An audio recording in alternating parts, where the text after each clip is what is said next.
आदरणीय प्राचार्य महोदय, आदरणीय शाश्वत सभा के प्राचार्य महोदय, आप सभी को मेरा सादर प्रणाम।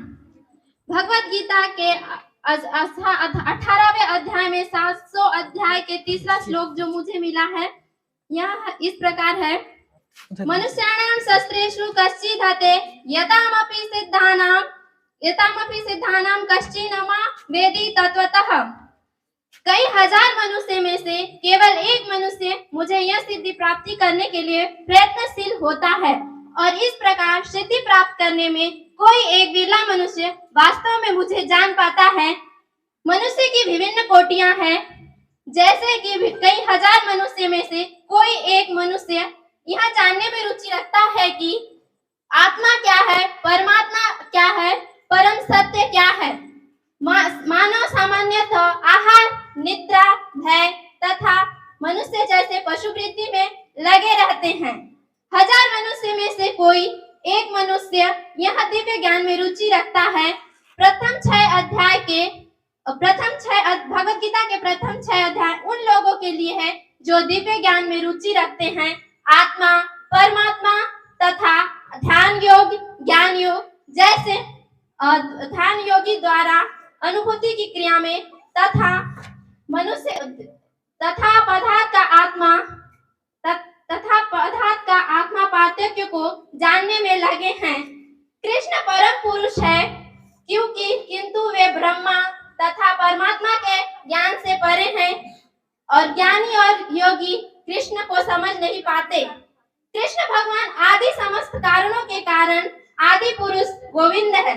ईश्वर परम कृष्ण सच्चिदानंद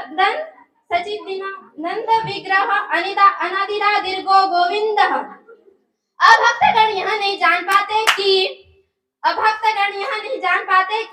भक्ति का मार्ग इतना सरल नहीं है जो अभक्तगण कहते हैं।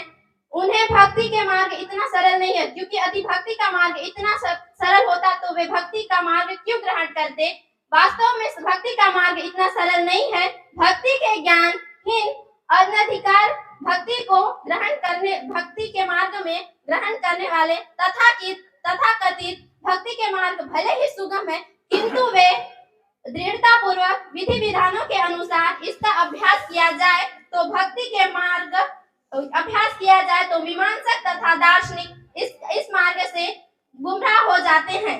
ब्रह्मा वेदा निर्वेदवादी तथा परमात्मा वेदा योगी श्री कृष्ण को यह समझ नहीं पाते। कभी कभी बड़े बड़े देवता कृष्ण के विषय में समझ नहीं पाते।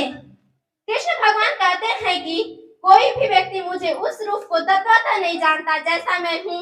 यदि कोई जानता तो वह महात्मा विरला होता है। जैसा यदि अभक्तगण भगवान कहते हैं कि कोई मुझे भगवान की भक्ति किए बिना कोई भगवान को तत्वतः नहीं जानता। यदि भगवान को शुद्ध भक्त कृष्ण के औचित्य गुणों के कारणों से यथाशक्ति तथा वैराग्य के आदि विषयों में उन्हें जानने की रुचि रखता है तो कृष्ण भगवान दयालु और कृपालु होते हैं। दूसरा श्लोक जो भगवत गीता के 18 अध्याय के 12 श्लोक है। अनिष्ट मिश्रम च त्रिविणम करुणम फलम भवत्यागिनां च सनिश्चनां कवचितः। जो व्यक्ति त्यागी नहीं है, ऐसे 3 प्रकार के कर्म अनिश्चित, इच्छित तथा मिश्रित, ये 3 प्रकार के कर्म मृत्यु के बाद भी मिलते हैं। और जो व्यक्ति का सन्यासी है उन्हें ऐसे कर्मों का सुख दुख का भोग नहीं पड़ता। भगवत गीता में श्री कृष्ण ने अर्जुन को यह उपदेश देते हैं कि हमें इष्ट कर्मों को त्याग देना चाहिए और हमें अपने जीवन में सकारात्मक जीवन से आगे बढ़ने की दिशा को प्रेरणा देते हैं। जय श्री कृष्ण। धन्यवाद।